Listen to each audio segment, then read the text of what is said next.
Hello into this quiet room. Hello everybody to Let's Talk About This Othering 3 at Kunsthalle Wien. Thank you everyone for coming. I'm Maria Herold, project coordinator at Kulturen in Bewegung, and together with our project partners, Center for Fine Arts in Brussels, Savvy Gallery in Berlin, and Afropolitan in London, Uczastowski in Poland, we are organizing, or we are working on the project This Othering Beyond Afropolitan and Other Labels. The project aims at bringing together of artists, representatives of cultural institutions and thinkers to question current processes of othering in the European art scene. The presentation of art and culture is connected to our cultural understanding.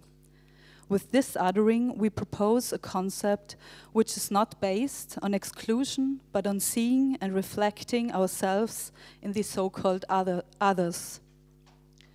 Let's Talk About This Othering takes place in 4 different regions in Austria to speak about cultural identity and diversity in cultural institutions in each region.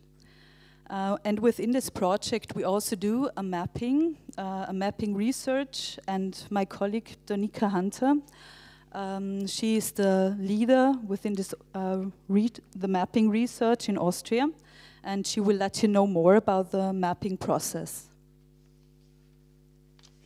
Thank you. So good evening, welcome to the discussion. So yeah, as Maria said, I'm in charge of, for the Austria chapter, I'm in charge of the research component, basically, of this project, which is called Mapping Diversity Across Cultural Institutions. Basically, it's made up of a research committee which spans the 3 partner countries, so Belgium, Germany, and Austria. And within that, Brussels basically leads the research, but actually within that, it's coordinated by Jonas Tinius. He's a social anthropologist based in Berlin. And in a nutshell, the research spans the 3 partner countries in the 3 largest cities within those countries. And then the 3 partners have chosen 5 institutions within those cities, which span performing arts, fine arts, applied arts, and this ranges from theaters, museums, arts institutions. The research itself is actually conducted in 2 ways. So we have qualitative methods, where we approach what we call the gatekeepers of each institution. So this might be managerial positions or curatorial positions. And we basically decide that to approach these people as a decision makers within these institutions.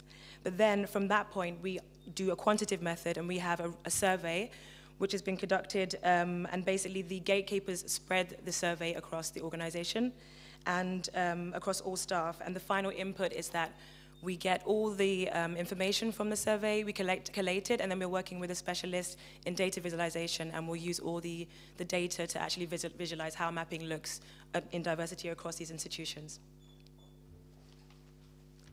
And before I introduce our keynote speaker, I'd like to thank our cooperation partner, Kunsthalle Wien, especially Katharina Baumgartner, for co-organizing this event, and our panelists, Vanessa, Joan Müller, Suzanna Futterknecht, Christophe Slagmuylder, and Elisabeth Tambwe.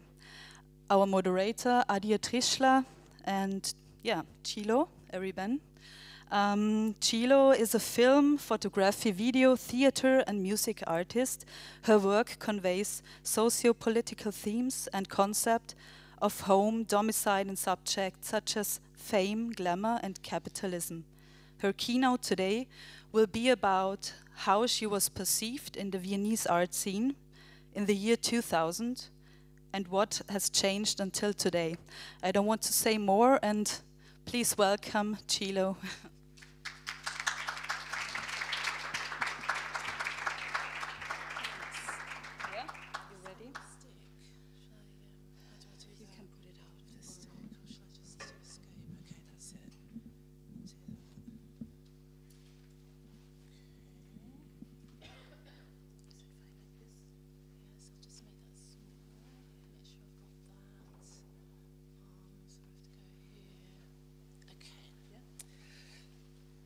Thank you.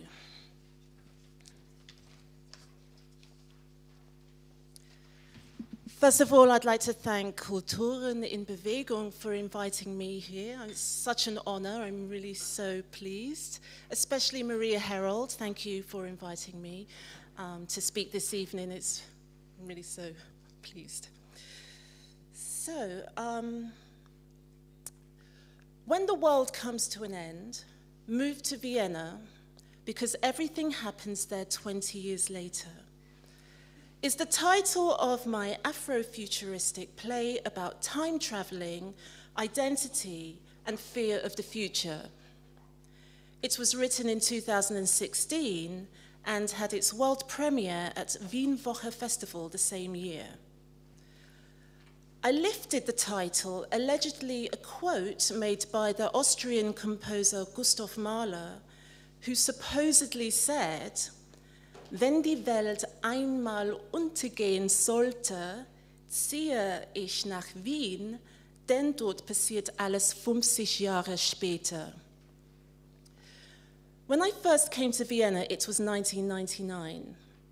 I was on a DJ tour with stop-offs at Budapest, Bozen, Prague, and Vienna. My first impression of Vienna was that I loved it. I kicked off with a gig at Flex, having been booked by DJ Sweet Susie at her nightclub called Dub Club, and then I had time to look around. I found Vienna to be cute and quaint. A bit old-fashioned, but I liked it. It was so different to London. I had always wanted to time travel,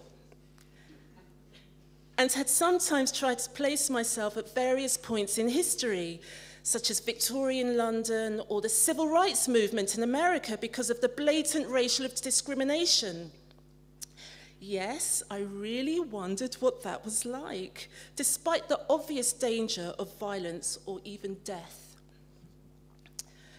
So my first impression of Vienna was that I had actually traveled back in time, back to 1974 to be precise.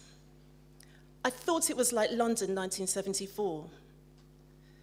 I loved the fact that there were rows and rows of small shops which specialized in antique jewelry, handbags, or wine, or whatever it may have been. I also found it intriguing that the city was so quiet and that there were so few people, especially at night, even on a Saturday night. I wondered if, in fact, a curfew was in place, because quite often we'd be the only car driving over the bridge, crossing the Danube, and not many lights were on in the surrounding buildings. Was everybody already tucked up in bed? It was only 10 p.m. Where were the people? It was the summer holidays, was the explanation given, and people were away. Very different to London. You would never notice a thing like that then, would you? Another stark difference was when I'd walk into a bar or a cafe. It was really like being in a Western film when a stranger walks into a saloon bar and there's that moment when everything goes quiet, the music stops, and everyone freezes and stares at the stranger. That was an interesting experience, odd though it was. I am quite retro at heart, so I loved the idea of being in 1974 in 1999. I could get a sense of what my parents went through in the 1960s and 70s in London by being here.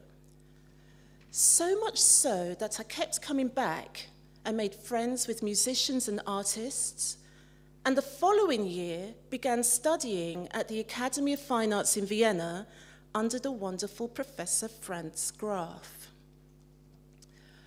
After I had enrolled, the first time I tried to enter my class, the porters wouldn't let me go upstairs.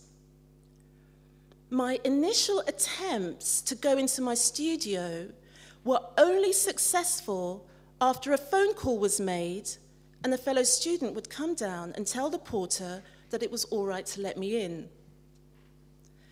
Actually, people were stunned that I was there at all, students included at times. Don't get me wrong, I generally felt welcome within my wider circle of friends, and the people that I knew were friendly. But once I was told that I was like an alien who had landed from another planet. And it did sometimes feel like being on another planet, Vienna being so different to London. But I enjoyed the difference. The cultures were in complete opposition to each other. The cultural approach to language, for instance. The supermarkets closing at 12 noon on a Saturday, which was a disaster for a DJ. Or things like the architecture was and still is really impressive, and for years it continued to make an otherworldly impression on me. I felt like I was in another world, not just another country. But I kept having the same conversation with people, students alike, about why I actually wanted to be here. The fact that I liked it coming from London seemed insufficient a reply. I'd like to play an excerpt from the play When the World Comes to an End, Move to Vienna, because everything happens there 20 years later, to illustrate what I mean.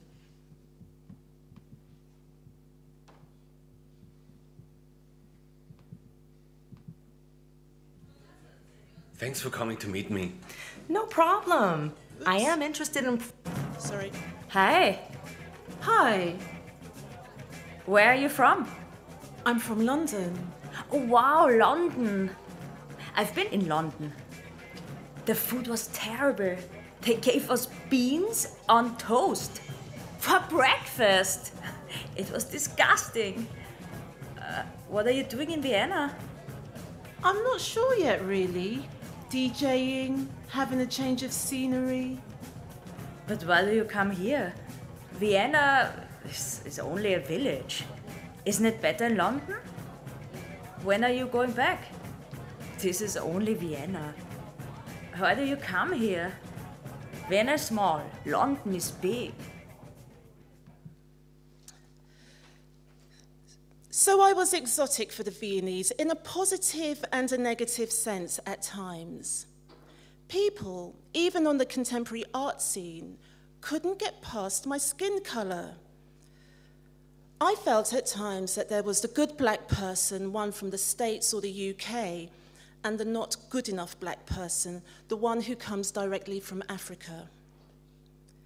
It was a shame, but my London background opened doors that my Nigerian heritage would have kept firmly shut.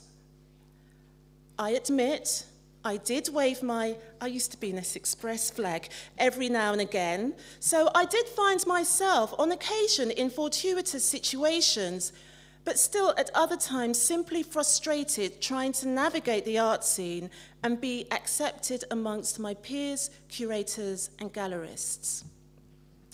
I have been lucky, I have been fortunate. I've shown my works at the Kunsthalle house, thanks to curator Ursula Meyer-Probst, and here at the Kunsthalle, thanks to Gerald Matt, as well as smaller spaces such as So weit die Zukunft and Galeria am Park. Overall, though, I have to say how grateful I am that institutions like Wien Woche Festival, EG Bildenden Kunst, and not to mention Kulturen in Bewegung, exist to provide a platform for political and cultural stories that are seldom heard in mainstream galleries and art institutions. I've had some off-key experiences with my peers, though. Some fellow students set up a publication, and I was once asked to submit a work for it.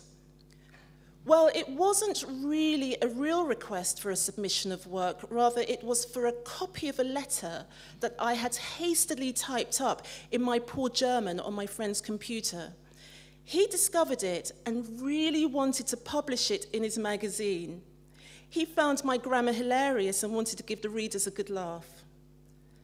Other times, I was approached by people who meant well, but hadn't really thought out how their artistic proposal might impact me. For example, really early on in my interplanetary Vienna adventure, I was asked to appear in a film, a student film. I'm also an actress, so why not? I went along to find out what it was about. I was told that I would just have to be topless, wearing jeans and an afro wig, stroking a black cat saying, "Don't mess with my pussy." I declined. Another misguided attempt at collaboration when I was asked to take part in a performance, and as it is, again, an audio act from the play, I'd like to play it to you rather than explain it. Thanks for coming to meet me. No problem. I am interested in performance art as well as DJing, because, you know, I'm a musical theater graduate. What's your project about? Well, I've been invited by a gallery in Vienna to do a performance for International Women's Day. That's awesome. I was thinking it would be interesting to do a project with a woman on this day. Great. What'd you have in mind? I'm going to use the space in a way to make the people, the audience, think about the presence of women in art spaces. Okay. That woman should be you. Oh. I'd like you to do a performance where you simply sit in a room. Right. The room will be dark, completely black, no light. However, the light will be programmed to go on at varying intervals. And when it goes on, they suddenly see you. Okay, and what should it mean? What should it mean for the audience? I don't know. I just know that when they see you, 1 minute everything is black. The next minute the lights come on and they see a black woman. But why?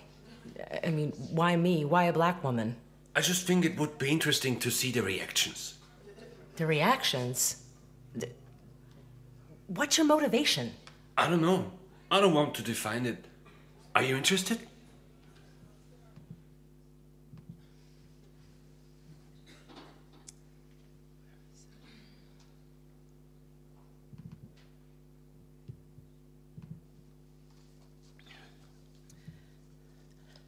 Vienna is a graveyard. Vienna is an epic cemetery. It is a comfortable and beautiful place to pass on in. It's to die for. It is haunted and inhabited by ghosts of Vienna's past. Dead artists and architects such as Gustav Klimt, Egon Schiele, Mozart and Schubert, Otto Wagner and Adolf Loos are revived and revered so much more than the living ones. But Vienna is changing, slowly. There is a revival going on. The world has come to an end in certain parts of the planet. Take Berlin, for instance. A vast swathe of galleries have shut up shop, and some have moved to Vienna, including Exile Gallery, Croy Nielsen Gallery, and Galeria Krone. Vienna Contemporary 2018 was a great success. Its director, Christine Steinbracher-Pfand, was quoted on artnet.com as saying, "In the last 2 years, 10 galleries have opened.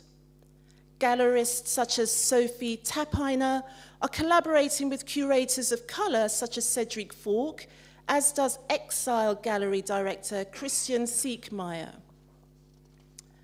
Vienna is waking up step by step. The Academy of Fine Arts, for example, is doing its share to become more inclusive. It has changed dramatically since I was first there and has become a more diverse and modern place. It has caught up with the changing face of Vienna and the globe in general thanks to its rector, Eva Blimlinger.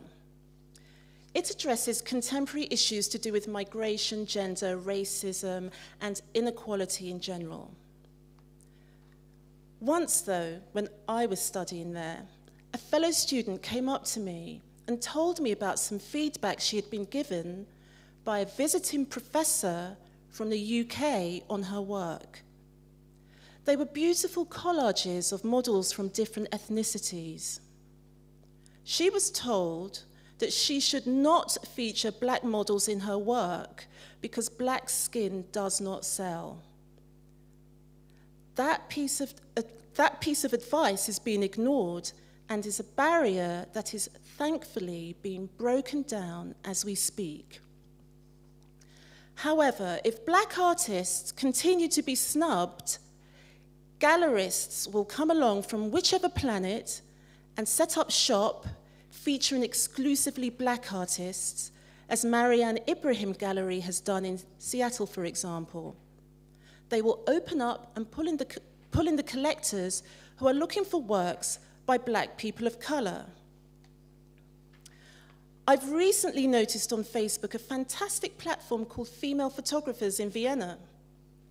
Unfortunately, I saw no black photographers represented there, nor on their Instagram account.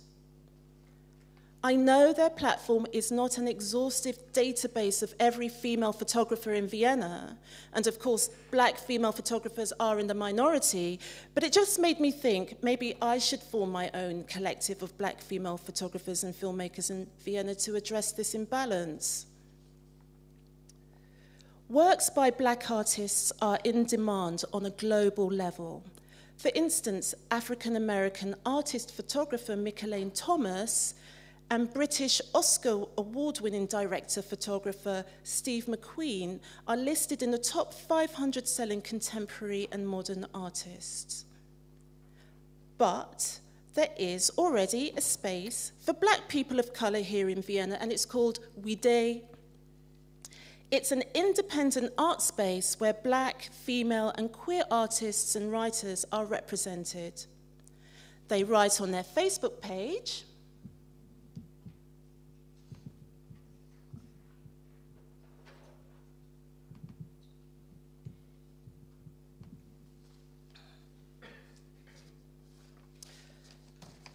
Vienna is a place where the contemporary art scene usually focuses on Euro-American perspectives. Artists of color and black artists are mostly kept isolated from the contemporary art scene. On rare occasions, they are invited into these spaces, but under the specific framework of having to fulfill white desires for exotic bodies of work. We Day AxBase aims to change these uneven power structures within the Viennese art scene by creating a self-organized art space in which black people of color artists are able to speak up and show their works in a self-determined way. Need confirmation for this demand? Look no further than curator and writer Marcel Joseph, who is now a full-time collector. She spoke to ArtNet about a rehang in her home and said, "Well, I am doing another show in my home this year, and for the first time it's going to be a curated collection hang.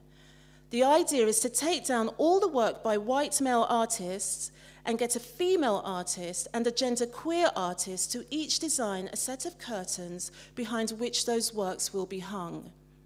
The rest of the house will be hung with works by female artists, artists of color, and LGBTQ artists." Vienna has some exciting black artists who are simply bursting at the seams of talent.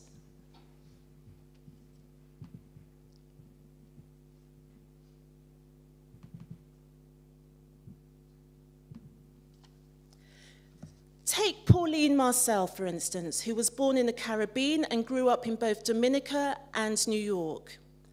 Marcel's works describe the basis of a repopulated space and its displaced attributes, injecting nomadic properties of living and giving mobility, making each image an island surrounded by diverse environmental capabilities.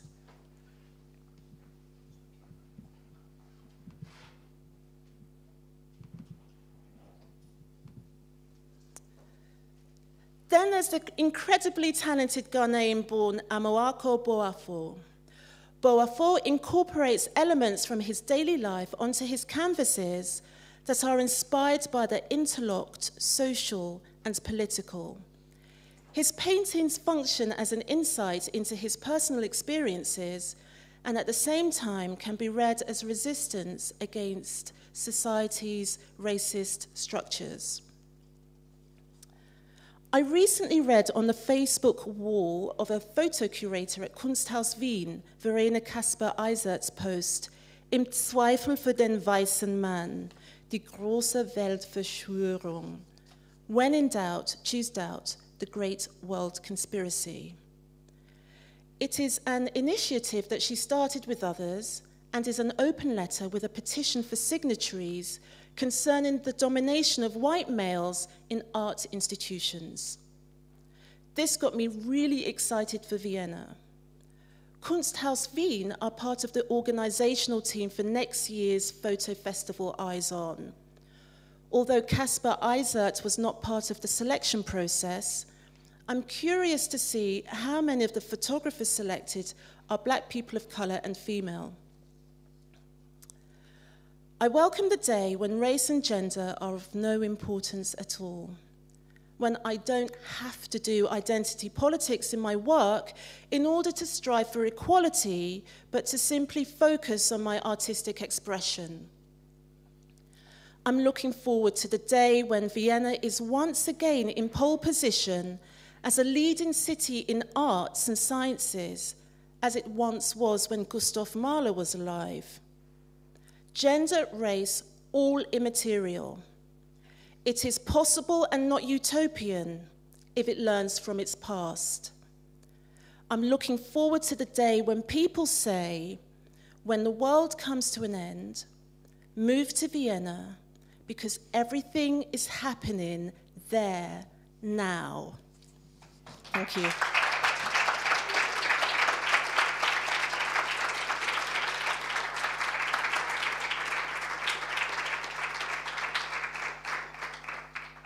Thank you so much, Chilo, for a really, really great introduction to the panel discussion. I particularly think it's important to, as you did, describe the context as it is as realistically as it is. It's a very difficult context we're working in, but actually to show that there is a glimpse of hope and there is positive things that are happening and spaces that are opening and discussions that are happening like today that can hopefully move us forward. So we hope that with that sort of positivity, we can also include that in some of the discussions today. So I'm going to move to the panel now and quickly introduce our panel moderator. I will read your bio because I don't want to miss anything out. The panel moderator for today is Adia Trischler. She is a video and creative director, visual consultant, and currently the official spokeswoman for the Vienna Tourism Board. Originally from New York, of African-American ancestry, Vienna, Austria, she's been based in Austria for over 10 years. Her creative work finds its foundation in science fiction, anthropology, surrealism, and theater. And she studied acting at NYU's Tisch, School of the Arts Experimental Theatre Wing, as well as a brief stint at London's Royal Academy of Dramatic Art. She has directed numerous site-specific exhibitions, relying heavily on reaction to location and influence in her aesthetic. Her work has been shown at the Austrian Cultural Forum, and she has been presented her work in London, as well as Centre Pompidou in Paris. She currently teaches a workshop on production and presentation at the Kunstuniversität Linz, and is currently co-curator of an ongoing underground program called Series Black, which aims to unite and strengthen the BPOC community in Austria through art and repurposing of spaces. So, with no further introduction needed, please come to the stage.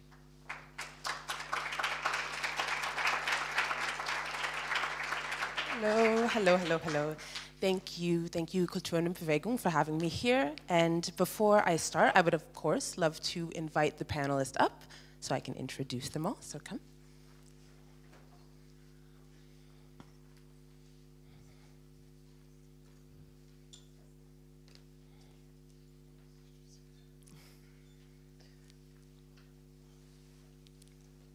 Everyone's settled. Cool.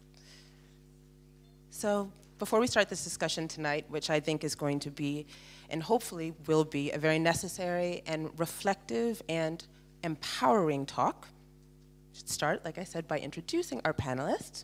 Right here, we have Vanessa Joan Müller, who is a curator, and since 2013, she's been the head of dramaturgy at Kunsthalle Wien.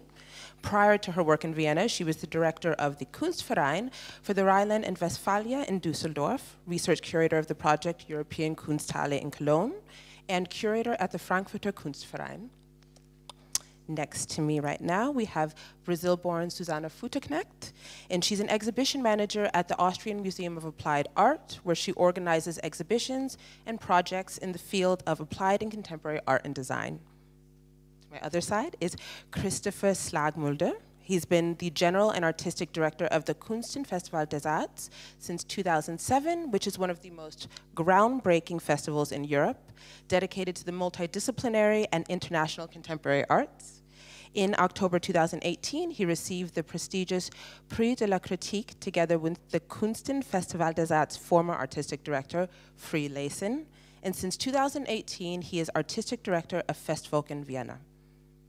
And over here is Elisabeth Tambwe, who is a multidisciplinary artist based in Vienna since 2005, and she grew up in France, where she studied art. Her productions have been presented at Wiener Festwochen, Impuls Tanz, Tanzquartier Wien, WUK, Steirischer Herbst, and at the Donau Festival. Since 2017, she facilitates the art and project space Chateau Rouge in Meidling. So as our discussion today focuses around the topic of othering, particularly as it relates to cultural institutions and fields, what I'm going to do is I'd like to start by asking each of you how today's topic and how the discussion of othering relates particularly to your work and what you do in your job. So if I can start with you, Vanessa. Yeah, thank you for the invitation to be part of this discussion, which I think is a very necessary discussion. And as a representative of Kunsthalle Wien, I can only hope that this is a point of departure for future talks like this. When I thought about the topic, I remembered a very interesting event we had more or less exactly 1 year ago. That was a collaboration with a Melody Holiday from Shades of Noir, and she was here and conducted a workshop called Transcending Other, a multifaceted approach to diversity and inclusion. And that for me was a real eye-opener, because admittedly Kunsthalle Wien does not show that many black artists, not because it's just the blind spot of our day-to-day practice, and this workshop was really very, very important for us, because it was not just about working in an art institution. It was also about the deficits and a very everyday situation. So.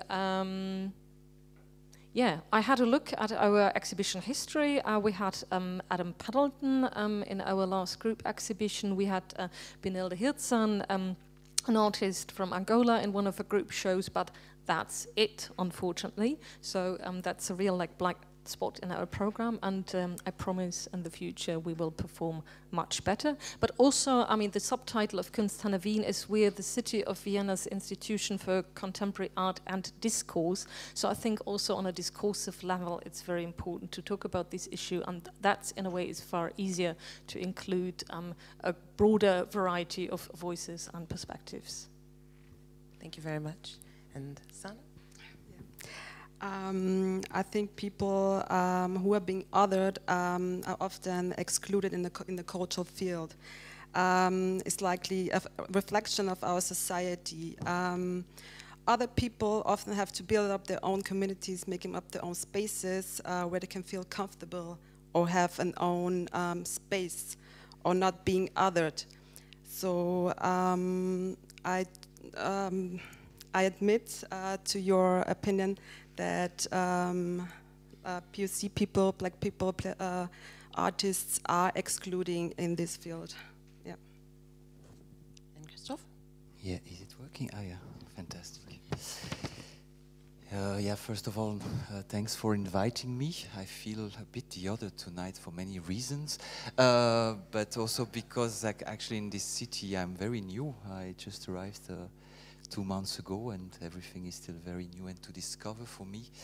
As you said, I mainly actually developed my career until now in a city which is very different than the one I'm working here today. Also the projects you're mentioning, Kunstfestival des Arts, is from the beginning based on a kind of, how can I say that, the definition of in a very plural definition of identity, and it's really related to the city of Brussels. I still don't know, I'm born there and I live there until now. I still don't know what does it mean to be Belgian and to be from Brussels.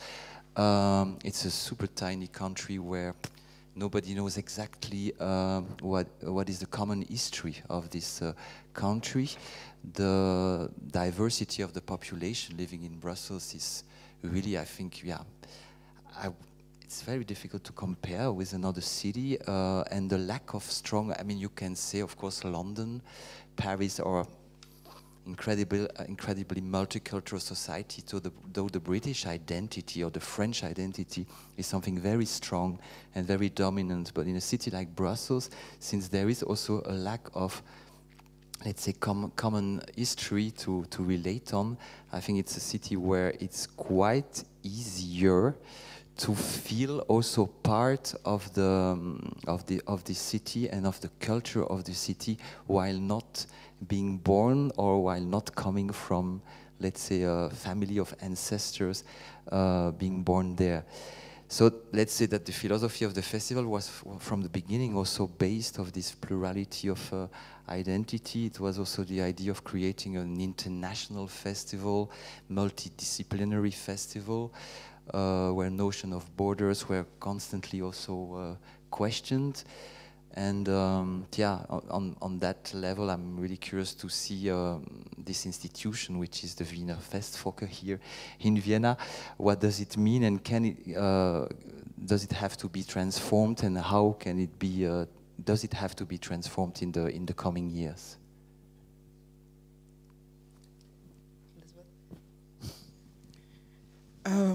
But first of all, thank you for the invitation. And yeah, my name is Elisabeth Beckham Tambwe, and I was born in Kinshasa. I study in France. Now I'm living here, and I'm study fine art. So I jump since a few years into a more choreographic aspect, because my work was really questioning a lot the position of the regardeur, or the other one. And so since the beginning, I'm really focused on the how you say that in le regard de l'autre, the look of the other, how to perceive. So it's really a question of perception in my work. And yes, and I'm trying to include usually, and include because I'm working with different kind of medium. So I'm trying to remove the border between all the medium to open the space. And yeah, my intention is somehow to have something a bit weird, which is in crossing different kind of spaces. So all my work, it's about removing border between medium, between people, because I'm trying to really involve the audience into my space as a performer, and in the other side also. So there's really a question of I try to really question the position of each of us, and I'm trying to also give to the audience a more active part, and to be involved inside of my in my spaces. So I don't know. For all this reason, I think it's interesting also for me to be invited and to discuss about the other wing. And this is my first job, let's say. The second one is I create a new space, which I call Château Rouge, because I was in artist in residence in Paris, in la Cité des Arts, creating my object, and I was buying all my stuff in Château Rouge. And since February 2018, I did the opening, and it's a multi or pluridisciplinaire space, art space, where I invited different artists to present their work, but also other people curate the space, and there's different kind of events toward the music, electro music, toward the theater, and also in this space I'm trying to mix the audience somehow. Each proposition is in between two fields or different fields, in order to have different kind of people in front of me. Voilà. And sorry for my English, you have to swallow this. Because you sound so beautiful. It's interesting because that leads me kind of into the next part of it, and the question actually about what othering means. And you've talked a lot about what you're doing in your space to sort of do the opposite of othering, which is sort of to bring people together and to have a lot of different representations, whether it's from different people and different artists. And you also, Vanessa, just talked about conversations at your institution is also happening. But I think before we even get to what can we do, I'm interested in what does othering actually look like? How do you each see it represented, particularly in the larger cultural institutions, so museums, in festivals? How's that represented? Somehow? Anybody want to start? Anybody? You? For me, it's a lot about families, I would say first, you have a lot of different artistic families working next to each other in cities and creating circles and super specialized circles where there's no contact with each other. And that, for me, something I experience a lot in is not so much a form of othering related to gender or color of skin or whatever, but much more also how much people tend to stay inside of certain circles where they feel comfortable inside of these circles. They relate to it. Including artists and artistic families, which is also quite normal. I would say that you also gather with some people you identify with, and it's extremely difficult sometimes just also to try to create something porous, or having a kind of porosity between many islands. That's how I would define for me this process. It's like the formation of many islands next to each other, with sometimes a lot of water in between, very difficult to cross. And how do you actually see this, Suzanna, in the Angota, for instance, or in the MAC? I mean, I would say for larger institutions, it's more likely that people of color or being other people are excluded. So I don't have so much experience. I mean, it's difficult to say. I have the feeling, or in my opinion, they are being excluded. So when there's a person who is working for, like me, for a bigger institution, I'm being othered because people thinking like, for example, I'm not working in this position, because they're always thinking like, okay, she must be an artist, or she must be like, I don't know, a guard or something like that.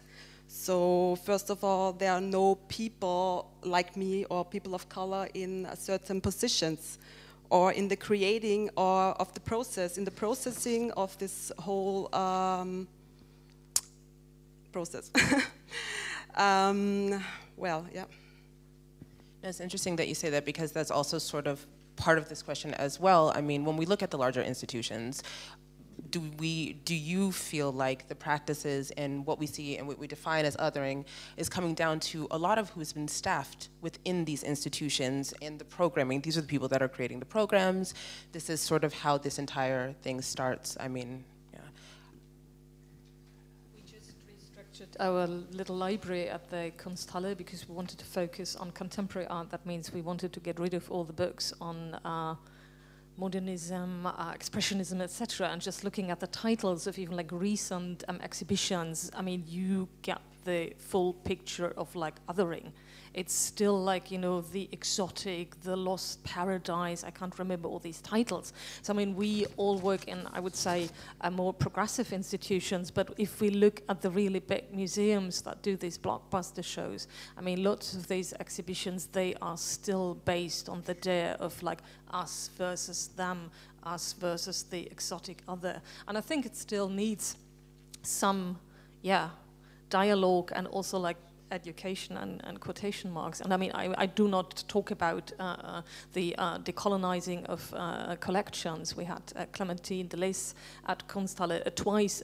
She used to be the director of the former ethnographic museum in Frankfurt, that's now called the Museum of World Cultures, and she really tried to reinvent the museum as not based on a collection of like, you know, appropriated objects from others, but she wanted to collaborate with contemporary artists and really like, you know, have a completely different perspective on this very rich collection. And in the end, I mean, first she was mobbed by her staff and then she was fired by the city of Frankfurt, and in the end she sued the city municipality and she won.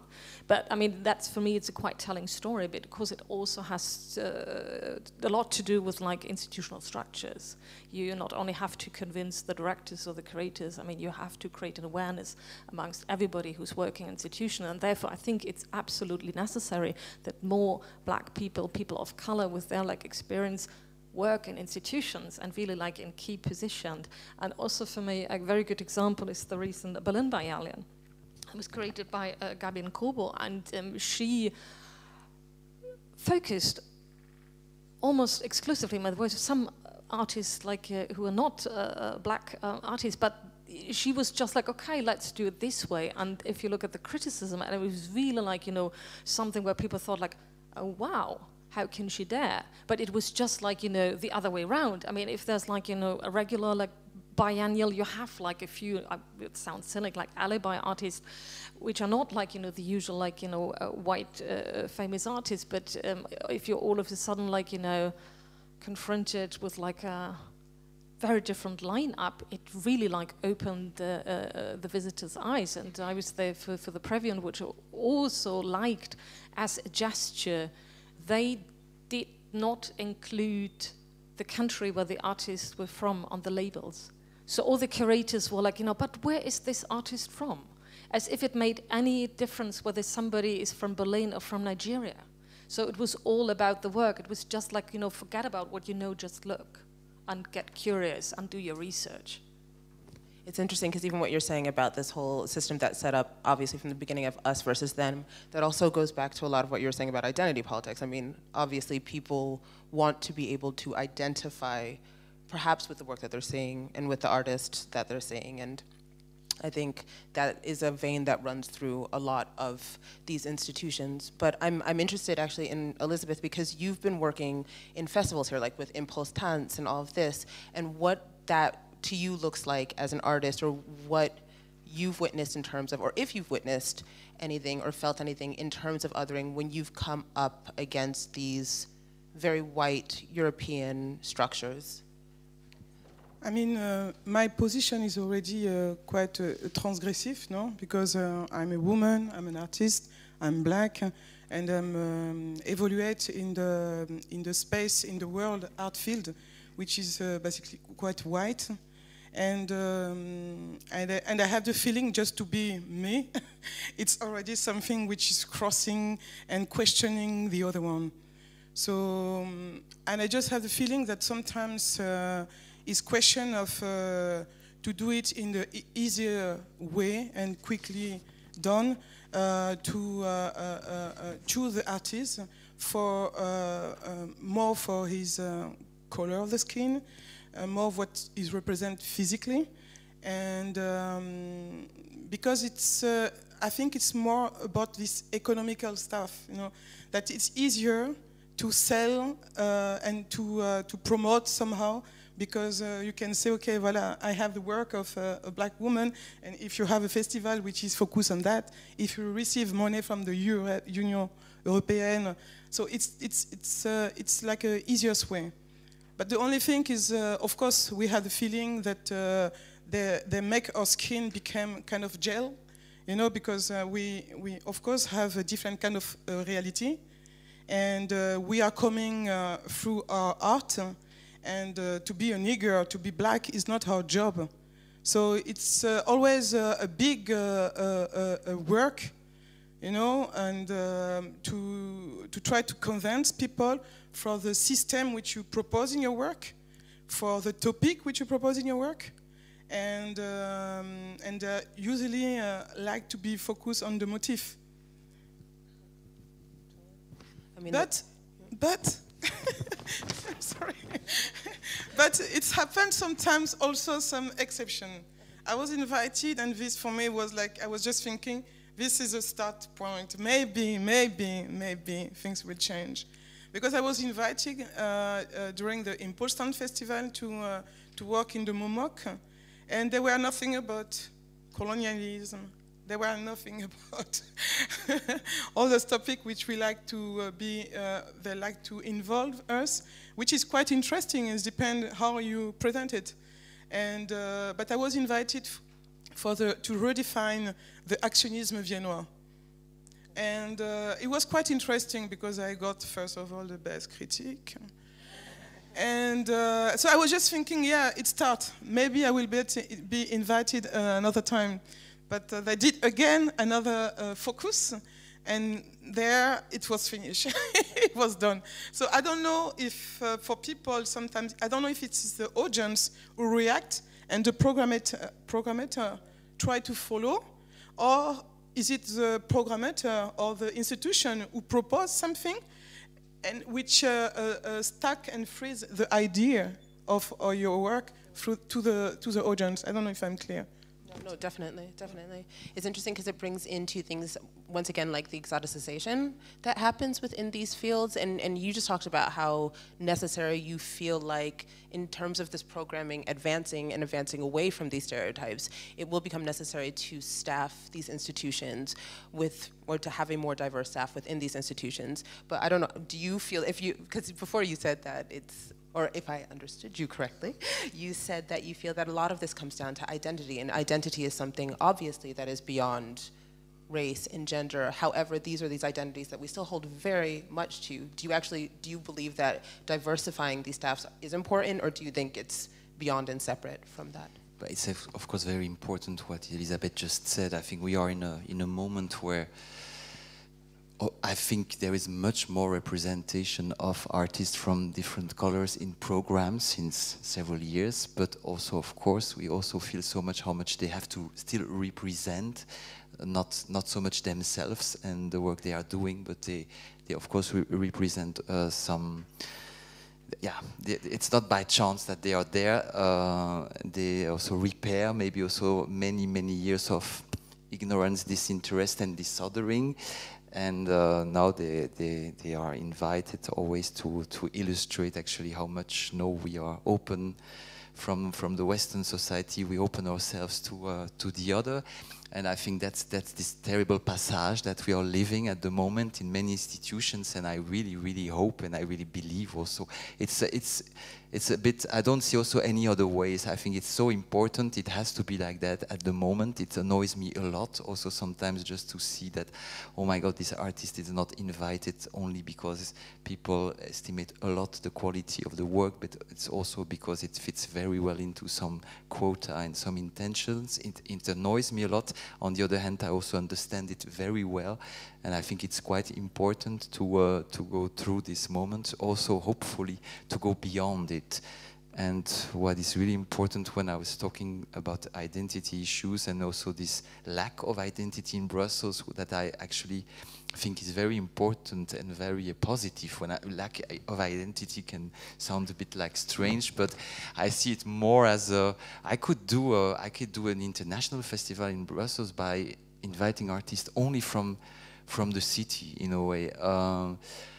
I'm terribly interested by artists. I cannot put any more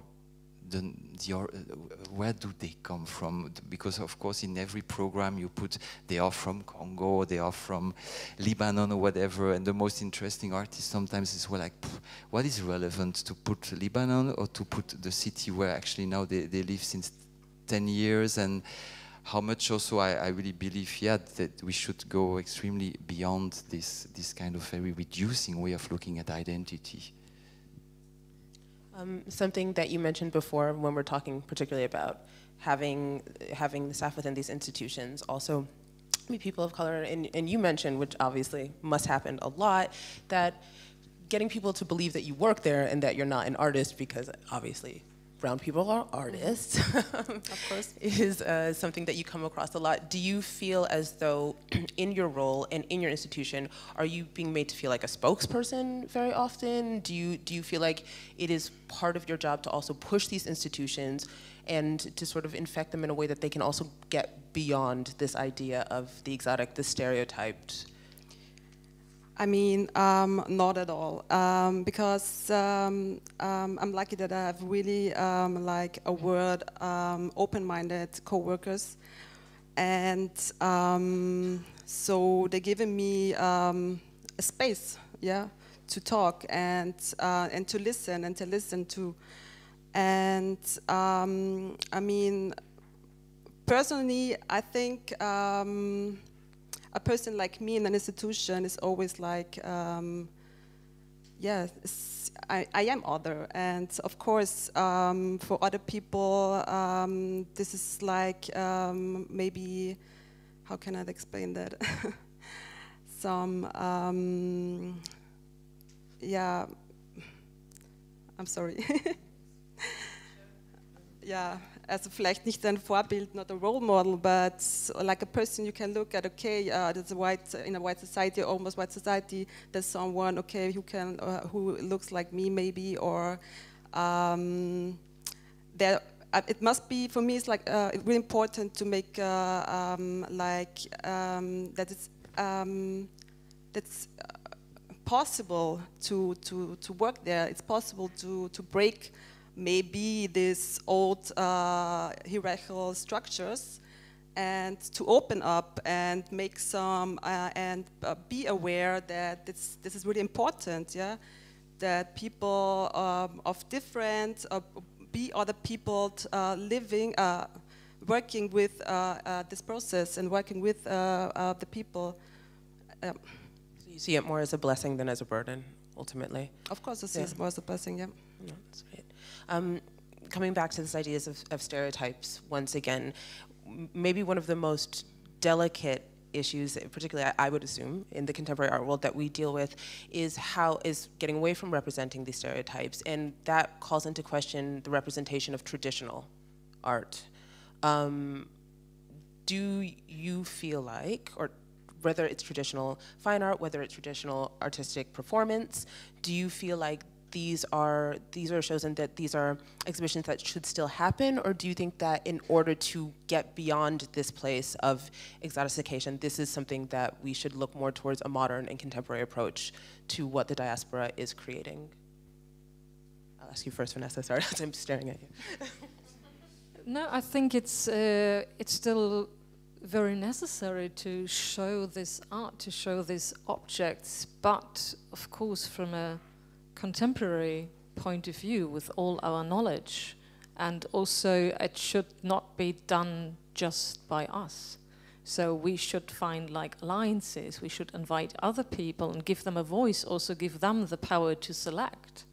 Because I often have the feeling, as you said, that at the moment it reminds me a bit of this, like, you know, women's movement. It's still, you know, it's about like we still haven't reached like 50% representation of female artists, but it's becoming like more natural, and everybody is very aware of that. But at the moment it's like this, like, oh yeah, we need like, you know, a person of color, we should have like a black artist, and oh yeah, we have this project on, you know, post-colonialism, maybe we can invite somebody, which I find very, very patronizing. So we should also like invite, for instance, people of color, so all, you know, a huge variety of people to collaborate also on like just like contemporary European shows. What's their perspective on that? I think we just like, you know, need to broaden our horizon, and yeah, but I think, I mean, we also can learn a lot. And I think museums and art institutions are learning machines. There are, like, you know, enlarged universities, so to say. We should show these artworks, and we should also try to find out why certain artworks were exoticized in the past. I mean, we cannot just like ignore this. This is part of like Western art history. But this should be like rewritten, or at least we should add some new chapters to it. Yeah, that's what I was wondering. How do you even start that education somehow? Because, I mean, what you said was interesting about you sometimes don't know if it is the audience or if it's the programmer, and if this is somehow a feedback loop. And in showing these traditional forms and these traditional arts, is a European audience actually prepared, even, I mean, are they prepared? They have been seeing this, they have been interacting with traditional African art for a while, but are we at a stage where it is completely possible to show these traditional forms and expect an open-minded and forward-thinking universal audience? For me, I think it's people are ready. I think it's the institution and the curator who have really to make, I mean, because things was working until now, like you propose a kind of stereotype, people eat it more easily, and it's like a kind of fast food proposition, and it's the easiest way, and you can sell it quick, you know. But and I think people are really are ready to see something else, because they're quite curious. If they're coming to watch and to I mean, to watch an exhibition or to watch a show done by someone else, you know, it's because they make the trip. First of all, they leave their place, they come to the other place of representation, and I guess they expect to see something which will change their mind, because they're coming, for instance, for the art vivant, for the live art performance, and it's like we call like black box, but it's not a grave. You know, it's like more like a box of a magician. So there's some that I guess people, when they arrive, they really expect to be surprised. They be, you know, and we make them more and more comfort on their zone. You know, they become we create the fear somehow, and they like hiding in their chair. And now it's like the trip is stopped as soon as they're sitting, it's finished. And then the performer arrive and do the... No, I think they are really, we should just change the way, you know, for the programmation. For instance, just quickly, and this is a really concrete example, here, for instance, you have a free curator, you know, to who you talk about your project, and they decide if yes or not you have your budget to show your work. And the problem is that some theater, you know, who depend on this decision, because if the curator doesn't give the money, the theater, even though they want to support you, they don't have the money, the finance, you know, to produce your work. So you postpone 1 time, 2 times, and at the end you become invisible. You know, you are not anymore on the scene, so you have to find a way to be present all the time, you know, and it's like quite tricky. So that means we have here to educate the curator. As they give the money, as the theater depend on them, we have to make them understand what does it mean, the international scene, and to think about the diversity. You know, because now what happened for me is like they create a kind of monoculture in the programmation. I guess it's because they want to make a number, you know, because we have the feeling that the dance scene doesn't bring enough money. But it's really a strange thing to be now inside of this economy things and not anymore watching the art proposition. I mean, I guess that's a fine line, particularly for the programmers, to balance. And I guess, even Christophe, I would ask you, as an artistic director, do you feel that part of your role, as pedantic as it may sound, is to educate your audience in a way? And therefore, if you are, once again, returning to the idea of showcasing traditional forms, would you feel that it is also part of your role to educate the audience so that they are ready to receive this and see this? I don't like the word, of course, educate. Yeah, it's a really hard, it's a hard word. Which is also a bit paternalistic. It is completely.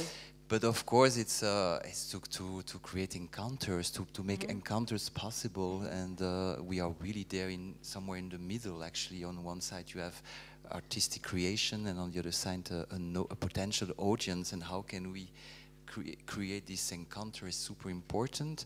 Then the question of because there are a bit two things. Of course, stereotypes, it's not interesting. But we all know that we all like to confirm what we know already. I mean, it's always better to have things that comes to just to confirm what we already thought before. But it does not mean that sometimes I hesitate to present some international works, for instance, for a specific audience. How can I say that? It happened to me that some pieces of art that I really liked, I finally did not really program it in a city like Brussels, because I also thought maybe that a certain cultural frame was missing. Maybe I was afraid to create some misunderstanding and to reduce maybe sometimes also the depth of a piece just because, yeah. So you cannot also just, I think, just displace everything of export everything. It should be also productive. I think to display something in another context, you should also take care, I think, for me, and not think that you can present anything anywhere, because you can also, with a lot of good intention, create sometimes also, yeah, misunderstandings. And I just cannot find examples. But maybe if you give me... But I mean, when you say that, yeah, a cultural frame is missing. And I do understand what's very patronizing about the word educate. But I can, in this sense, think of the word educate in a much broader sense. If you water down the essence of what absolute ignorance and racism is, it has to do with also some of our educational systems failing, at least in my belief. And that's very, very broad, kind of. How do you... If you want to present something and the cultural framework you believe is missing, do you then just say, okay, this is missing? No? How do you create a system and a situation where that cultural framework is no longer missing, where people can take that in? Is that someplace, that is someplace we should get to, right? Like, hopefully, I think so. Let's see. I want to get to sort of the idea of self-reflection, because like you said, self-identity and identity politics is a large part of this. And I want to know first of all, from a cultural standpoint, it's important to me, before we continue this discussion, how each of you identifies yourself. Like, in these very base sort of ideas, like I can say about myself that I identify as a Black queer woman. How would you identify yourself? I would putting you on the spot. I would identify, I mean, in the context of this talk, because I think for me it's always very important to consider the context within which you speak. In this context, I would identify myself as a very privileged white middle-class female from Germany who lives in Austria for 5.5 years. I would identify myself as a Black woman, as a child from the first generation of migration. Yeah, I would answer a bit the same, especially in this context. I identify myself as a white guy coming from Europe and having the chance also to work in the cultural field and having quite a privileged position on that level. And I'm doing this because I don't want to make any assumptions about anybody. Yeah, let's say, yeah, like a transgressive person. I think it's, yes, because I'm, yeah. But I'm asking this because I don't want to make assumptions, but I'm wondering how much of our self-identity is based upon an initial othering. How much of who you think you are is based upon what you're not. And so even when you say that you consider yourself to be of privilege, well, that's looking at another situation and immediately setting up that difference.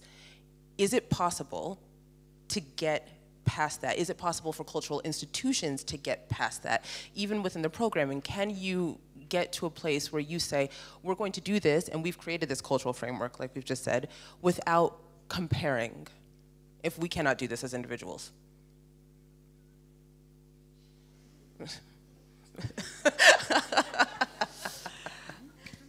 I mean, you said it's in the context that that's how you describe yourself. Yeah. Sorry, I talk very fast. I'm from New York, you know.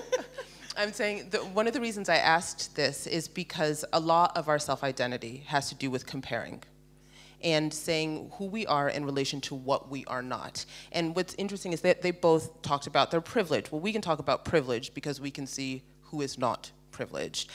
How do we get to a place within cultural institutions to do honest programming in a completely free cultural framework that is not based upon that comparison, if we are comparing ourselves and we are creating our own self-identities based upon othering? But yeah. I'm not sure if I really get this question in the way that you formulate it, because I would not aim for that. I think we live in a society that is marked by really like deep like injustice in terms of like race, class, gender. And of course we can still have this like utopian idea that we can aim for a society without any of this. But in the current situation, and unfortunately, I'm not that sure if we will make it in the next like 20 to 50 years, this situation will remain like that. For me, like identifying myself as like a privileged white middle class woman means that I am aware of my privilege. That also means that it is part of my ambition as a curator to fight against the fact that there is no class, gender, race equality yet. But that is actually, in that sense, you've just answered it, because that is the first step somehow, right? It's acknowledging these differences, it's acknowledging that, but we are, once again, the topic of the conversation is disothering. The topic of the conversation is how do we get these institutions to get past that? And if we say, okay, obviously that's a utopic ideal, but we're sitting here to talk about a utopic ideal somehow, I guess. What kind of frameworks do we have to, what is the role then in that sense of these institutions? Is it first admitting, okay, we've been doing this, we've been a part of this practice, this is what we are, this is how we've done this, and then to move forward to the next steps, to hopefully maybe not in 20 or 30 years, in 50 or 100 years, to be able to create this honest framework. How does that? Yeah, I would say the next step would be inclusion.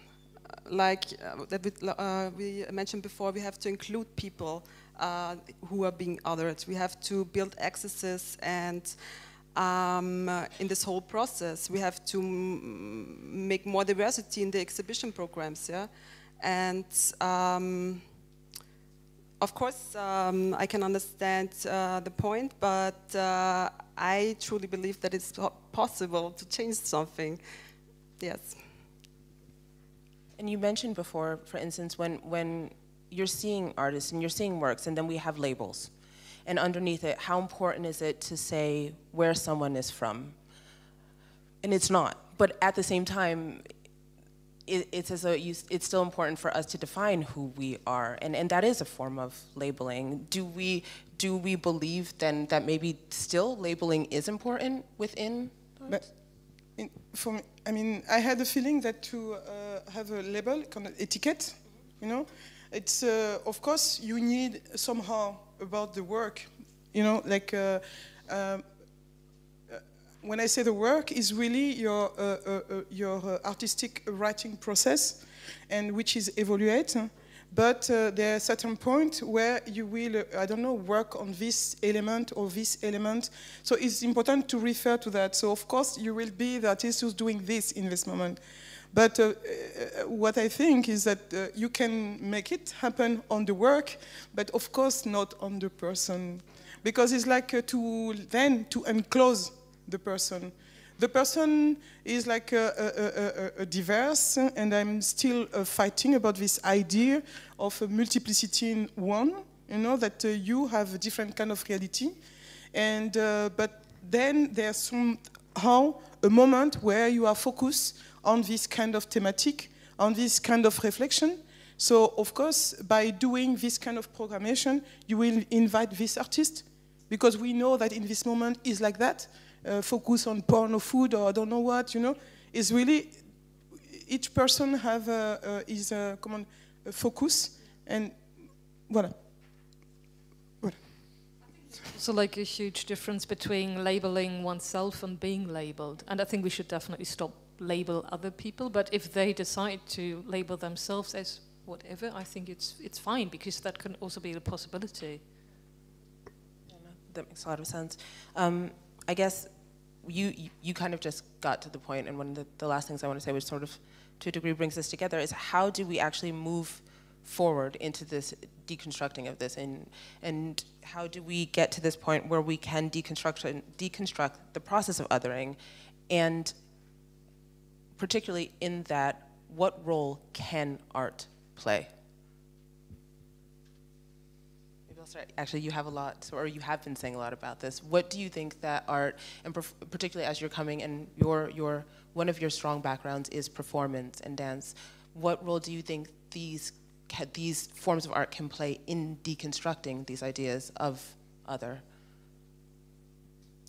By, I don't know if I get, but I think it's like, for me, to open the spaces. I mean, to remove somehow the border. And what I'm trying to do is really to somehow work on the space and opening the space in order that you can cross and see the reality, what's going on in the other side. So there's something about going in and out, and exchanging also position somehow. So no, I think I should start again, and you have to. No, it made start complete again. sense actually. Like, it's okay. It made absolute sense to me. No, totally, in a really, really beautiful way. Tonika, tell me. It made so much sense. And it's particularly the idea of physical space, and what in performance, like you mentioned before, the black box. And what that means, kind of, and that physical space of the performance, and why you have that, and how you can change that, and through that interpretation. Yeah. For me, as I said before, it's like the black box for me is like a kind of magic box where we're supposed to discover new things, where you're supposed to be surprised. And I had a feeling sometimes by unclosing some people, by not opening to the diversity, we transform this black box to the grave. And this art vivant became kind of nature morte, you know, because everything is frozen and is expectable and you arrive and you see, okay, it will be like that and it's like that, because we want to secure a bit. And I think that's why I like to present myself as a transgressive, even if it's not strong enough, because I'm trying to push somehow this kind of dynamic. And I know that already some curator told me, what we don't like in your work is we have to move. You know, we have to, and I say, but you're not forced.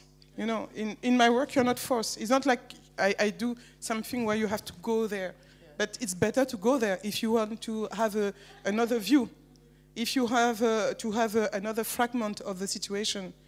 So I push people to move somehow.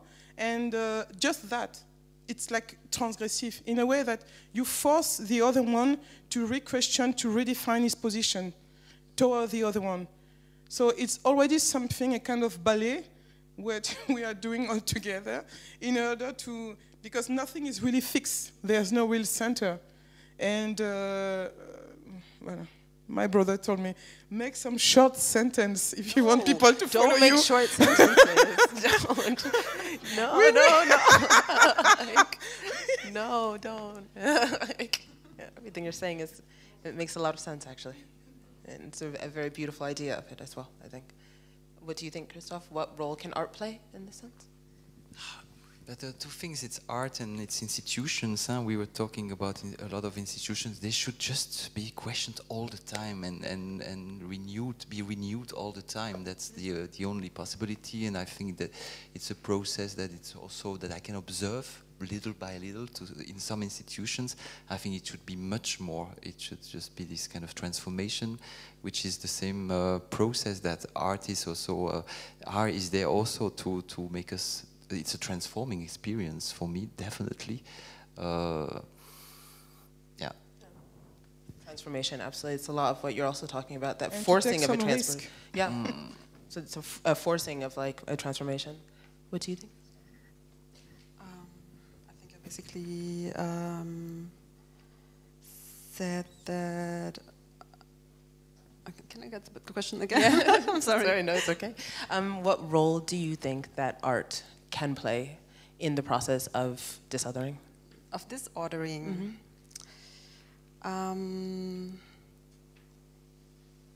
I think art is like somehow it reflects our society, so and expresses it, and so if we like showing some examples via art, we can like change things, yeah.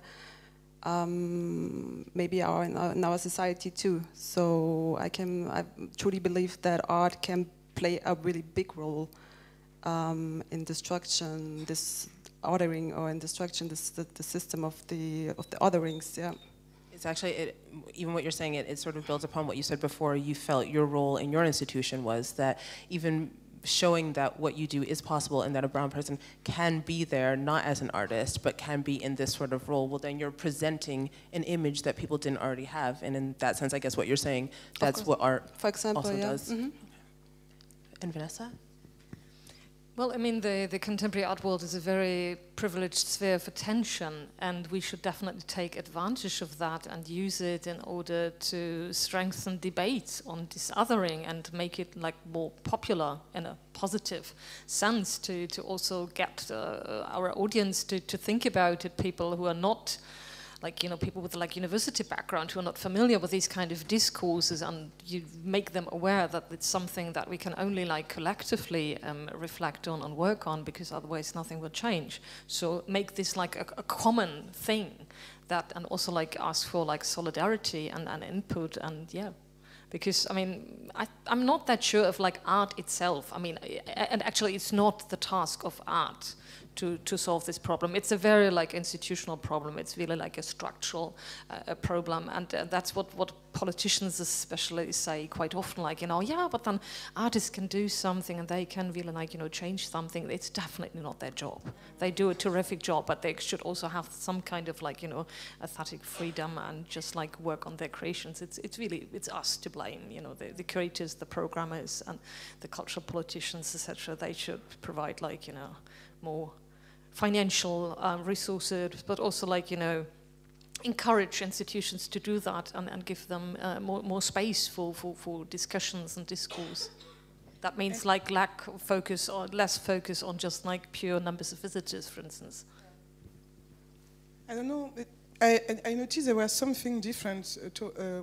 I was working also in France, and each theater, for instance, they're trying to make, I mean, it's not a kind of ideal structure, it's just maybe a proposition, because we are looking for solution. And they are always working with some social, different, they open the space also to other institutions to collaborate, which is renew somehow also the audience. Because the problem which we find here is that the people who are dancing today, they're in the audience tomorrow.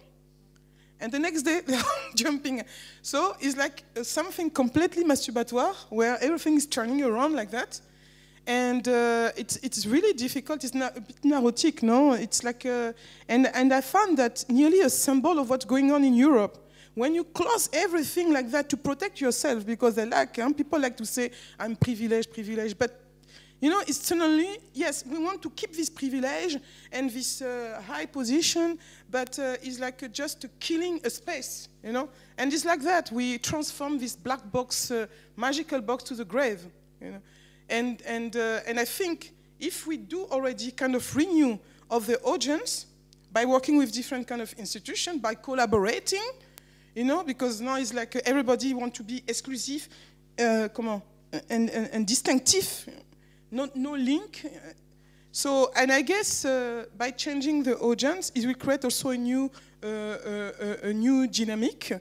Maybe then the programmer will feel like, okay, we need to respond to another kind of audience. Maybe there's some people are more specific now, and we have different kind of people coming, you know. And it's changing, working with a new university, working with, I don't know, different kind of places.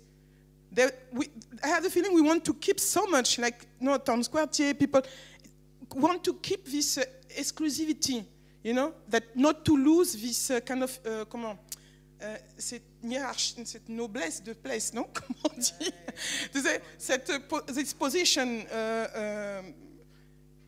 you find this kind of tentative in some festival, but in a duration in the year for some houses, and I think it's really important to make this kind of things, which will bring diversity, of course, step by step. And diversity is renewal, which is also kind of what you said as well. But I think it's interesting, sorry, to get even back to what you mentioned, Vanessa, which actually really just hit me, is that maybe it isn't art's job, it isn't, but it's institutional. And all of these issues that we talk about are institutional, and the programming is institutional. And then that goes into the politics, and that goes into these structures that we've already created. And that is actually the place to start that process from, not sort of charging the artists necessarily with that job themselves, but yeah, charging the institutions. That's what I mean with experience, that when I said artists should be a transforming experience, but the role of the artist to be useless. I mean, for me, it's very important, and it's why it's so important in our societies. But the art institutions have a very, very important responsibility, and that should be the question of today. Yeah, here. But everything is connected. They cut my own. No. I speak too much. Think of your brother. No, but I had a feeling that everything is connected. There's the institution, but the politics also. There's not come on. You work with the city, and the city work with, you know, and there's a kind of, a link like that, which you also, because it's nearly a phantasm to think, okay, you do your work, and it's just keeping this artistic part. It's and you think that something will change. Or it's like you also connect with the city, and you know, everything is like I don't know. Oui, voilà. And it's a bit more complicated. Of course, we can't charge just institution, or because they have their part of job, but there's also the city should be involved in this dynamic of revolution. I wanted to open this up for questions from the audience. I don't want to sound...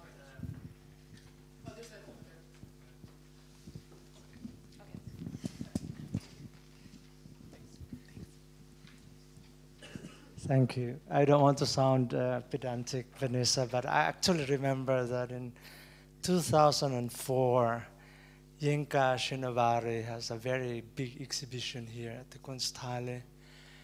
And it was a very good show where he presented and dissected the colonial and post-colonial Africa. But at that time, I already asked myself, is Vienna actually prepared for that? A couple of years after that, I was in London, and it was presented, the works for the Turner Prize. There was Kutluk Ataman together with Yinka Shunibare again, where they presented his works, the post-colonial things. I came back to Vienna. I was in New York at that time, and then they said, oh, guess who won? Clegg and Gutmann. And then we said, of course they would win it.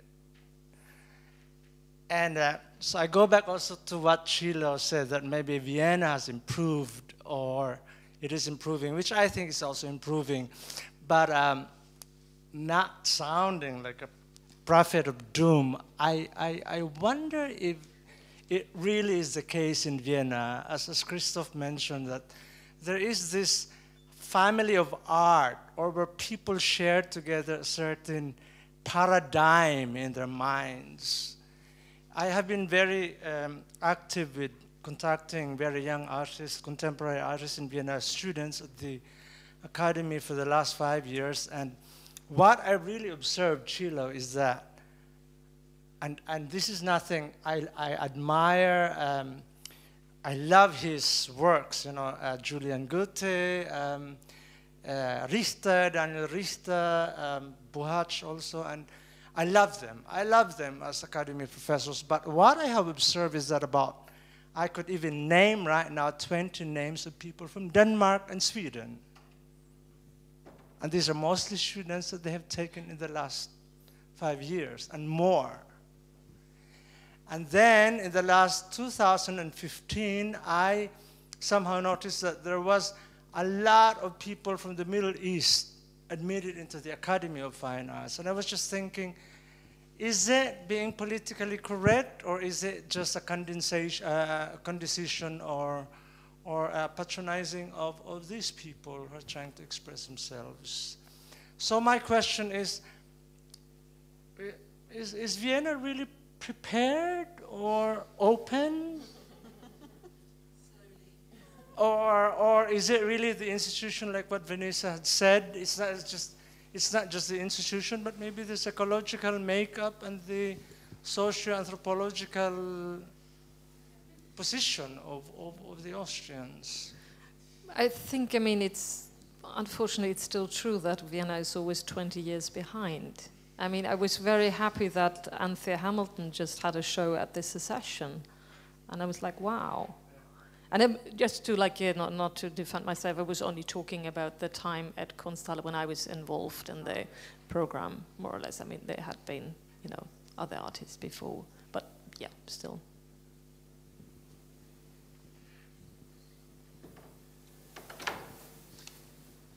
I mean, do you actually, his question, because you've been in Vienna for maybe longer than some of us have, do you feel like Vienna is ready for that type of a change? I think it's quietly waking up a little bit. We have a question over here.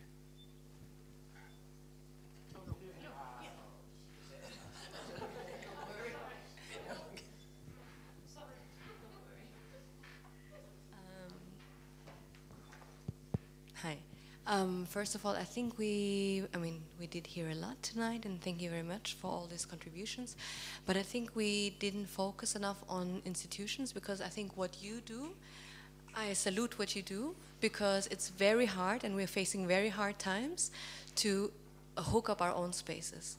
If we think about La Colonie in Paris, that just closed a month ago, and they did amazing jobs in programming, exactly about what we're talking about when we talk about Olo Gibe's obelisk that they had to put down, when you talk about Caspar Koenig insulting Gianna Vilmay a week ago. So actually what we're talking about, it's tiring, it's extremely exhausting, but it's very, very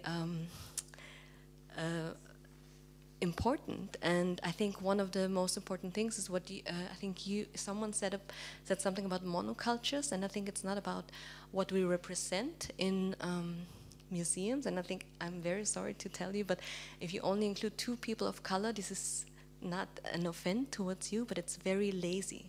Because if you do some research, if you just look around, they're not only Euro-Americans, and it's our task to look beyond the canon. You know, so it's this thing about unlearning, and it's not new. It's there for the last 5 years, 10 years, you called it. I mean, you just said it. And I think it's about the stuff. So I think the mapping project that you're about to do is very important, because if we think about public institutions and not struggle, because how do you fund a space and who do you pay? And if we think about public institutions that are paid with public money, so tax, how dare institutions take money from the many and not represent them? You would never have a public school and deny Muslim girls or people of color, you know, like being in the schools, but you just don't care to have no one, like I'm talking about hijabi wearing females, I'm talking about Indian men, I'm talking about Turkish, Romanian, talking about Yugoslavian. I mean, you have them for generations here, and it's not about Vienna being ready or not. I mean, the people are here. We've been here forever. It's about the programming and about the distribution of money, and we didn't talk about the government at all, and the distribution of our tax money and cuts. Yeah. Thank you.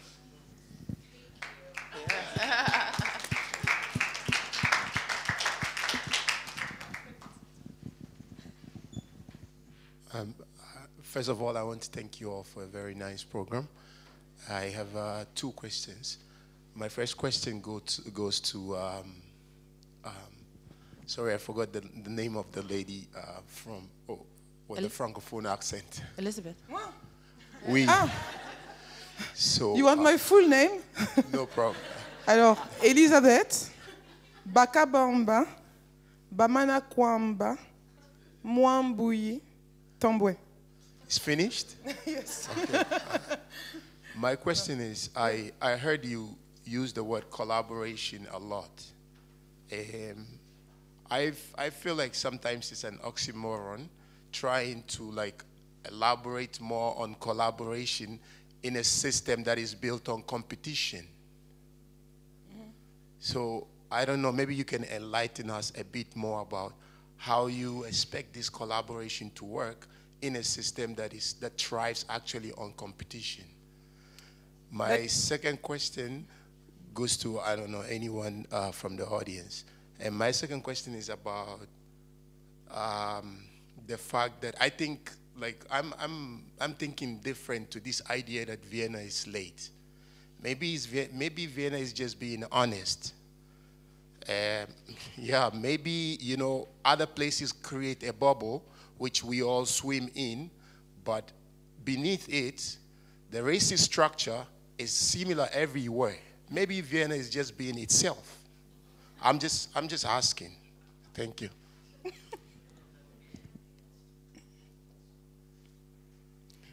I mean, yes, collaboration, it's a kind of light motif in my...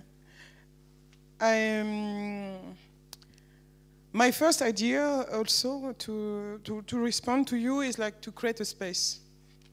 To create a space not just for me as an atelier.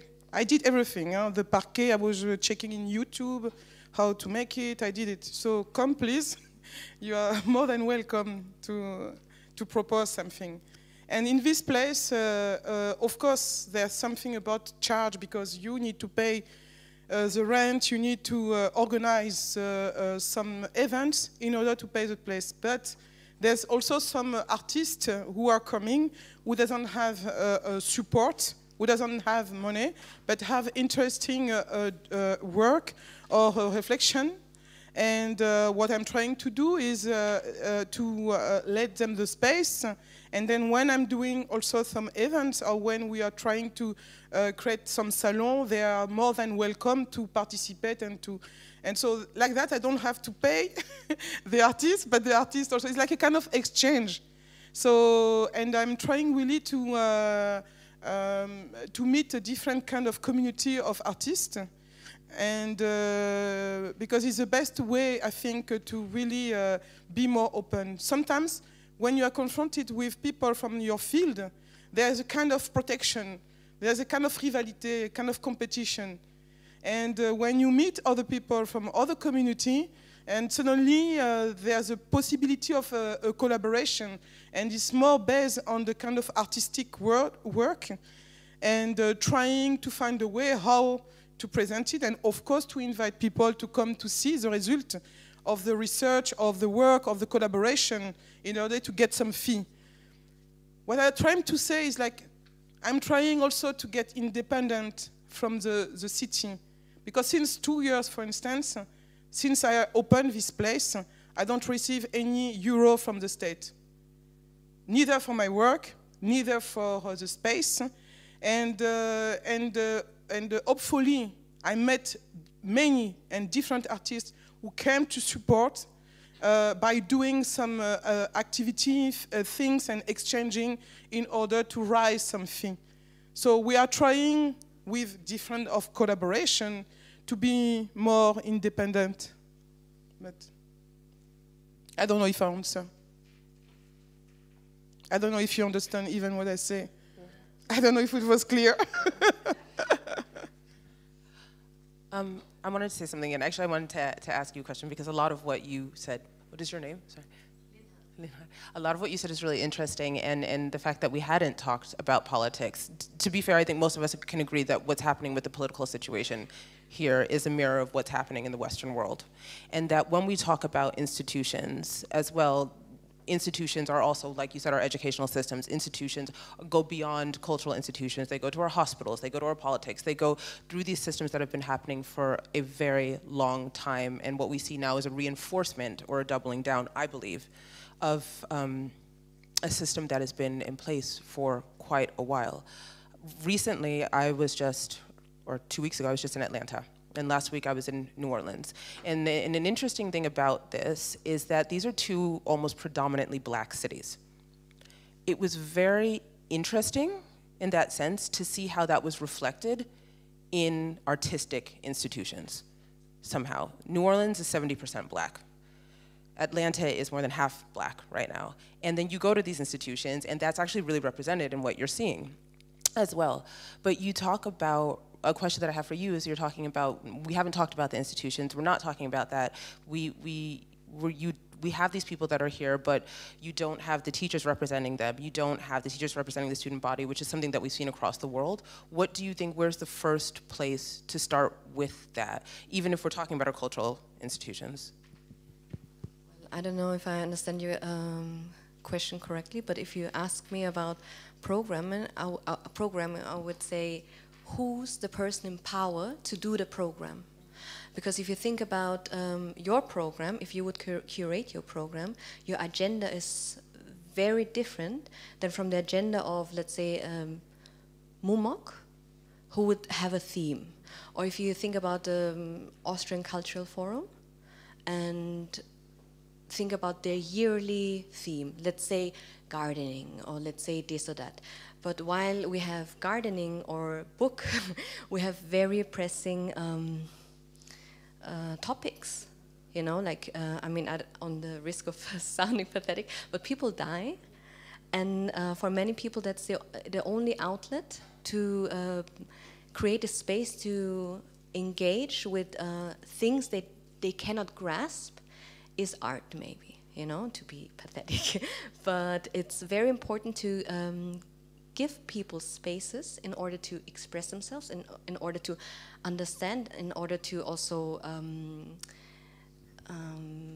be in relation to it. And I think it's very important to make the institution a civic space again.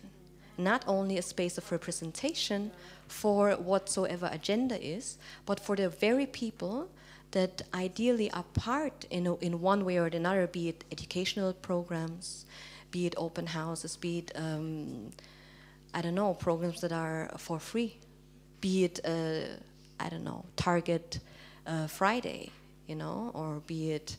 So I think it's important to make programming that includes the very people that you want to work with, because I think a collaboration does not only work with institutions or artists or collectives, but yeah, the very people. And just last example, I mean, on the very other end, just 2 minutes from here, was an exhibition last year within the framework of the Wiener Festwochen, and down there was only one person that was not a person of color, which was Philippa César, and in her work she engaged with Guinea-Bissau.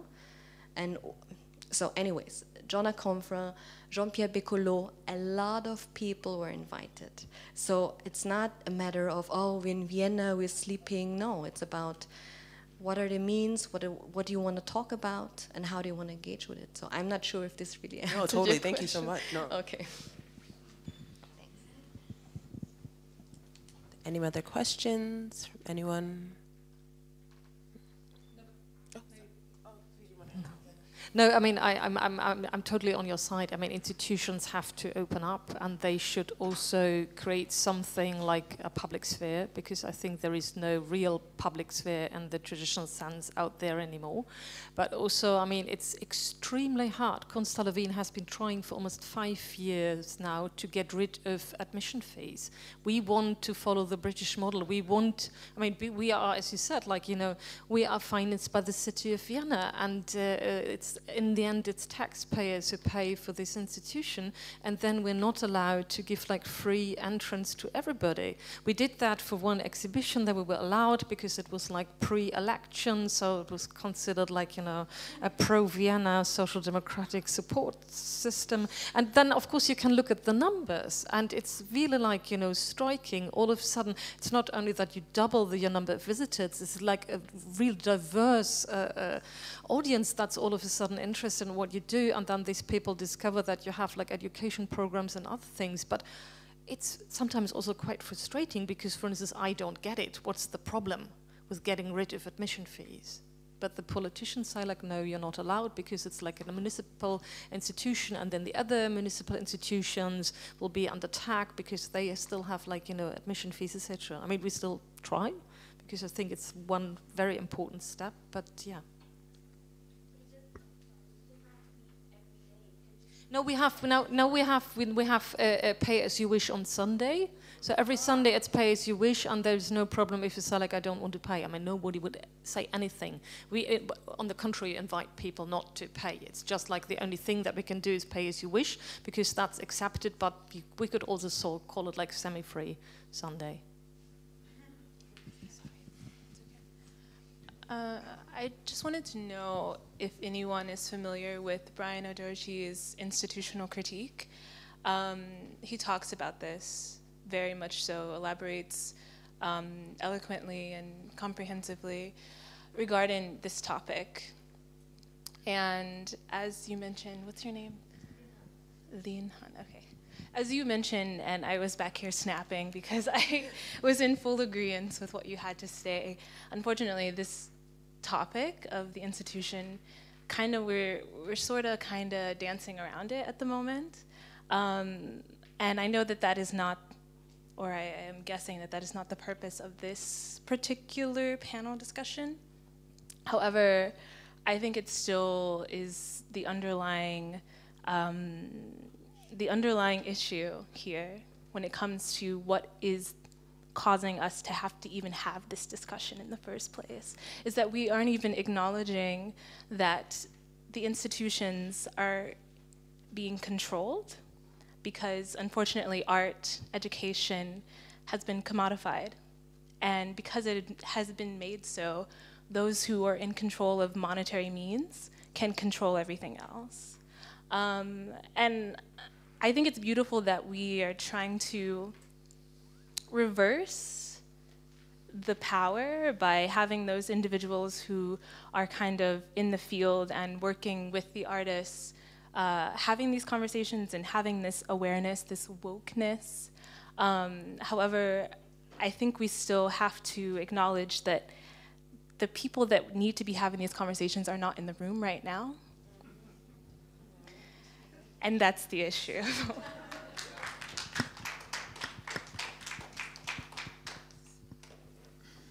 I mean, it's actually crazy just listening to you saying that the reason that you cannot offer, like, have a free admission is this idea that it's coming from politicians that are then saying, okay, no, then this attacks all of the other municipal programs that we have. And then that's exactly what she's saying, is that actually where this is all stemming from, once again, is this systematic idea of institution, and institution beyond the cultural institution, the institution that is holding up our societies within which we live, in which right now, which are facing, or on the verge of facing a major crisis, which are facing a major crisis, actually.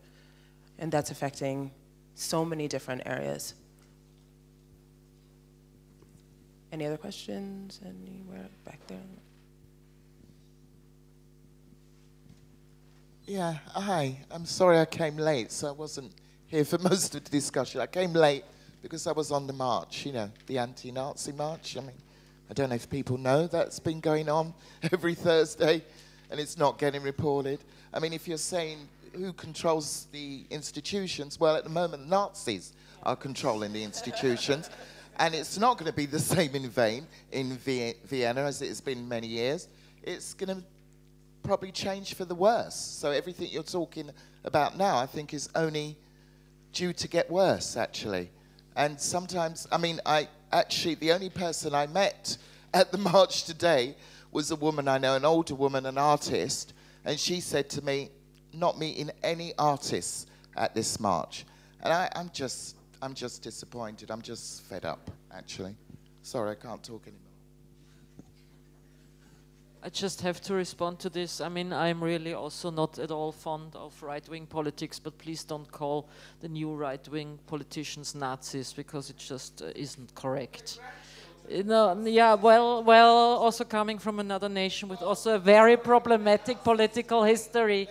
Yeah, not all Americans are fascistic, militaristic creatures, and they are really they are very problematic, but they are not Nazis. This young right-wing chancellor is not a Nazi. He's just a careeristic, cynical.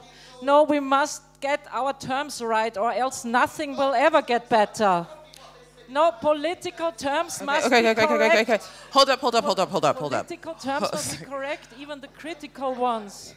It's not the correct term. But I must also say, sorry, can I finish? Yep. That we have now in this city a very, very engaged and intelligent Kulturstadträtin, Veronika Kaup-Hassler, and I would give her a chance to show that she can, at least in a small scale, make some interesting changes and support her as good as we can. We can all still be disappointed in a few years, but for now we would have a chance to communicate with this city council and maybe even do engender some changes to the positive. Can I ask a question really quickly? Can I ask one question? If you don't, quotes aside, if we talk about the FPO, if you don't define them as Nazis, what would your definition of them be? It's partly a neo-fascist thing. It's a very complicated thing. It has also to do with neoliberal international developments that are not just European, but just as well American. They have learned a lot from right-wing self-marketing that is now an international phenomenon. It has to do with a lot of recent developments. Nazi is a historical term, and it is a term of a party who named themselves National Socialists. Do you find one, other than the semantics of this, Nazis or neo-fascist, do you find one of those parties more dangerous than the other?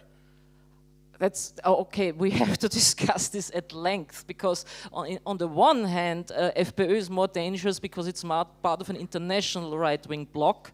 On the other hand, ÖVP is more dangerous because they represent a well-to-do, conservative, seemingly harmless half of the Austrian nation, but are now getting in touch with a more aggressive and anti-poor and a lot of minority and anti-feminist agenda. But they can cloak it as still kind of civic and kind of educated and kind of more connectable. So they are both in different regards more dangerous than the other. Okay.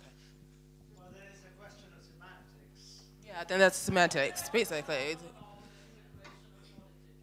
Yeah, but it's also semantics. If you don't believe that one is more dangerous than the other, then, yeah, I mean, obviously it's politics, but it's semantics. It's still a danger, and I think that what he was saying is that situation that we're in, whether you call them neo-fascists, whether you call them Nazis, that situation is extremely dangerous, and that is the situation that we are in.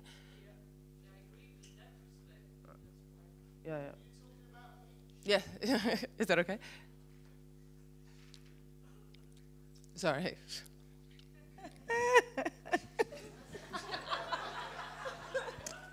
Hi.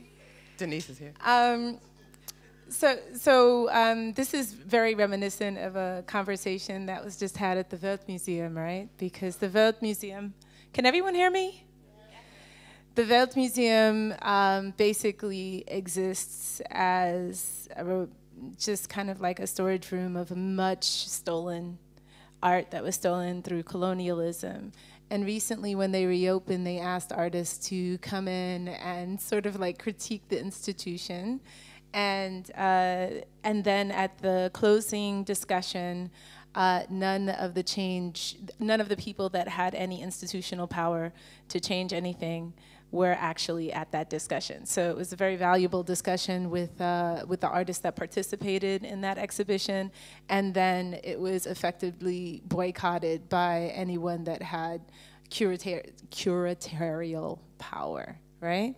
But I think one of the things that was interesting about seeing that whole process happen, and is something that I see here also within this discussion, is that the only people that were able to call a thing were people that were outside of the institution, people that were outside of the situation, to be able to come inside and at great cost to themselves, professionally, say, and in this case politically, as in BC's case, be able to say, no, this is a thing. It looks like a thing, it talks like a thing, it quacks like a thing, it's a thing. And I'm not gonna play this game of dressing it up and making it look like something else so that we can all feel better about ourselves and get that grant money. And that's the risk that I think artists have historically taken. And so while it is not their job, there's something about this inherent danger in being an artist that we've always sort of accepted as part of the job description that has somewhat of a political connotation. This willingness to completely discard propriety, civility, in order to speak truth, whether that's a truthful expression or a truthful reflection. But it definitely does not sacrifice truth on the altar of civility. So that's it.